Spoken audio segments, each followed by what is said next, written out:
अस्सलाम वालेकुम वरहमतुल्लाहि वबरकातुहू। कैसे हैं आप सब? आज मैं आपको बताऊंगी कि हम जन्नत की मिट्टी घर बैठे बैठे कैसे पा सकते हैं। अब हैरान और परेशान तो आप लोग भी हो रहे होंगे कि जन्नत की मिट्टी घर बैठे बैठे। चलिए, एक देहात आदमी था जिसने गाढ़ी मिट्टी से अपना घर बनाया। घर बनाने के बाद उसने घर में 7 मुसल्लों की छोटी मस्जिद तामीर की।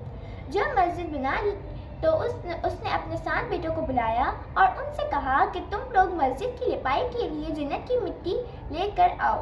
अब हैरान और परेशान तो वो लोग भी हो रहे थे कि हम जन्नत की मिट्टी भला लाए कहाँ से, लेकिन उनके बाप का हुक्म था तो वो टाल भी नहीं सकते थे। तो 7 में से 6 भाई तो जन्नत की मिट्टी ढूंढने के लिए निकल पड़े, लेकिन जो 7वां और सबसे छोटा भाई था वो बीमार था, तो इस वजह से वो अपने घर पर ही था। फिर जब 6 भाई शाम को थके हारे घर लौटे तो वो क्या देखते हैं, उनको तो जन्नत की मिट्टी नहीं मिली, लेकिन फिर वो क्या देखते हैं कि उनका जो सबसे छोटा और बीमार भाई था वो बोरी लिए, उसके हाथ में बोरी थी और उस बोरी में उसके पास मिट्टी थी। फिर उसके बाप ने इन सबको बुलाया और कहा कि जन्नत की मिट्टी तुम लोगों को मिली।